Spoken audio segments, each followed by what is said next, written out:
I had worked on Monkey 2, and I had learned to animate on that project. It's like, you're an artist, we need an animator. I'd never animated. You didn't know how to animate? No, I just, they gave us the Muybridge frame-by-frame book. The first thing I worked on was the dog with the keys in his mouth. That's crazy. I remember you coming on as an animator. We should have checked out references. No, that was the deal. The awesome artists like Peter and Steve were the ones that got to paint the backgrounds. And you know, the second tier people like me, you're animators. Didn't matter if you'd ever animated. So they gave me the Muybridge book, and it had walking horses and dogs and whatever. I'm like, all right, I'll go figure it out. And then did a few of those things on Monkey. And then at that point, then I'm like, of course, I can do everything now. What am I? You know? But see, that was the same with me. I mean, I didn't have proper training either when I came on. And then, because I was just, you know, studied illustration, but I didn't come from a film or a game background. And so I didn't know anything about layout.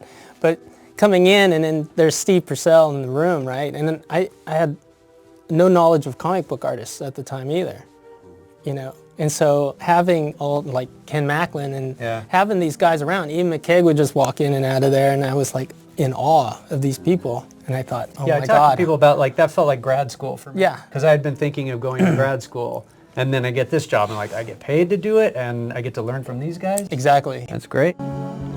Just notice there's a face on that machine back there.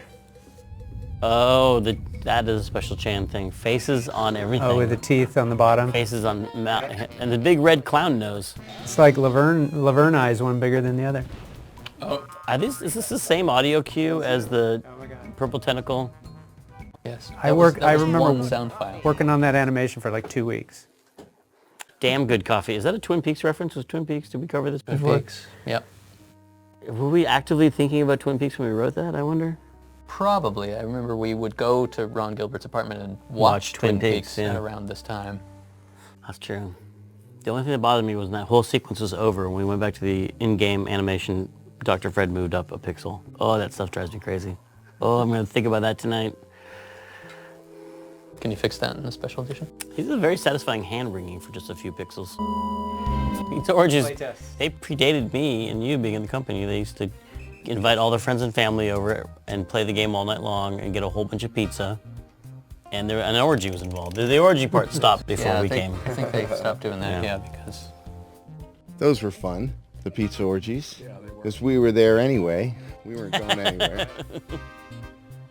We weren't big on the whole work-life balance thing back then. Yeah, and boy, the variety. I remember it was like 10 or 12 different types of pizzas, and they were each was stacked 4 high, and there's so much pizza and beer as well. We used to have beer and walk around from system to system and watch people playing the game and get into it, and it was a fun thing. I just remember it probably would have been better to be behind that one-way glass, because I just would hover and want to give hints. No, go. Oh, it's hard not to give hints. I love being able to ask people questions, though. That was always like the best part of the experience. Is like, what are you trying to do? Yeah, what are you trying to do right now? And they would explain it and go, that's not in our game. That's a good idea. We should put that in. Well, here's how the guys walk. Hey, do you guys all want to walk over together? Everybody turn to face the back, and we'll sidestep. Yeah, that must have been, there's no way in hell we're going to animate each guy stuck to the floor. We had a walk cycle, so we couldn't have that many actors in one room, probably. So it's one actor? It's got to be, that's just one entity. One clump. I would have just cut. Nowadays, I think I would have just cut and had them be over there. Although it is kind of funny when they do that. But it's weird that they all turn to face the side and then sidestep. There's no suction-y noise. Yeah, everyone else walks with a big jump.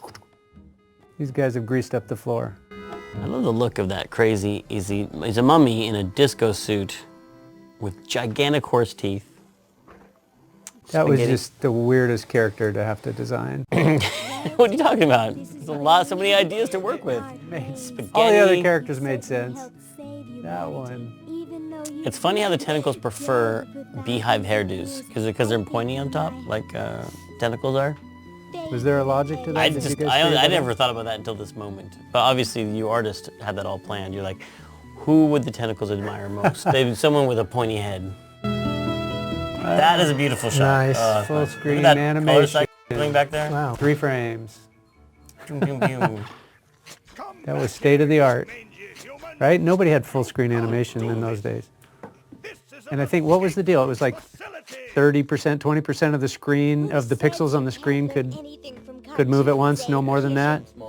Yeah. So I took that whole shot and had to draw the characters and figure out what was the extreme of the eyes popping out, and then measure how much I'd have to move to make that work. Yeah, it's like, okay, I can jiggle the cheeks this much, and I can bulge the eyes that much, and the tongue, it was all the tongues, because those were the things that were moving the most. But I think what I did on those was just extremes, like there was no in between. So, but that was the biggest pixel difference, was like the end of the tongue was way down here, and then it was way up there, so half the tongue was different.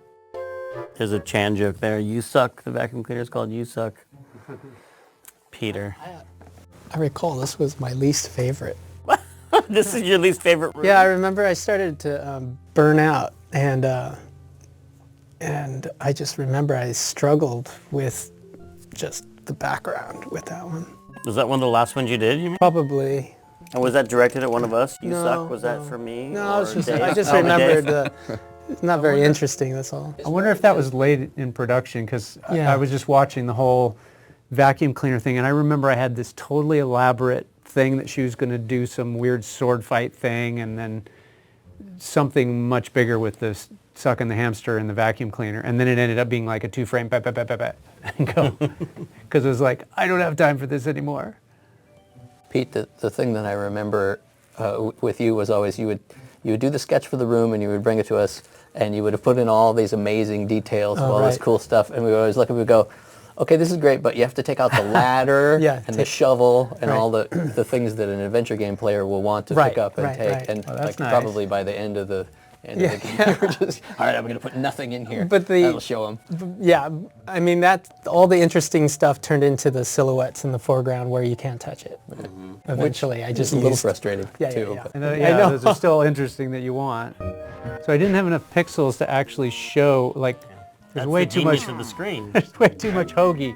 Like, if you look at that X-ray, basically Bernard is piggybacking on Laverne. You can see Bernard's feet, Oh, those are Laverne's feet. Yeah. Okay, that's right. but hoagie is just like rib cage and nothing else.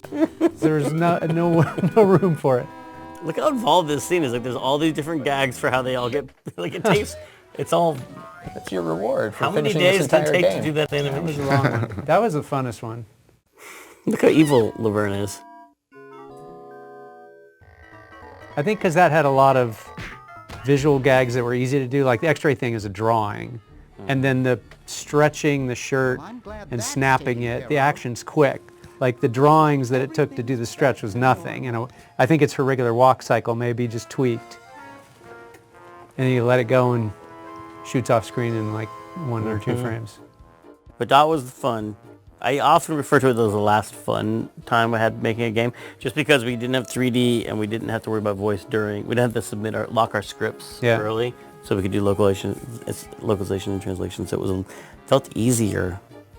Even though we had a brief crunch mode because we'd be like, oh, the dialogue has to be done in a month, and you and I stayed there to do that. But I don't remember the team really having a crunch mode like we did on Monkey 2 or anything. Like Monkey 2 was like a really. And you look at like Throttle, we thought we're going to make this crazy huge animated thing, and we had like 1 more animator than we had on this, and that got really bad at the end. Games were Whereas simpler this was, there was no way to, back then. didn't have And enough rope to hang I ourselves. did love that ability to write all the way up to the very, because Yeah, we changed Monkey Island dialogue like the day before we shipped, I feel like. Which is crazy. Of course, everyone's happier now that we're locking that earlier.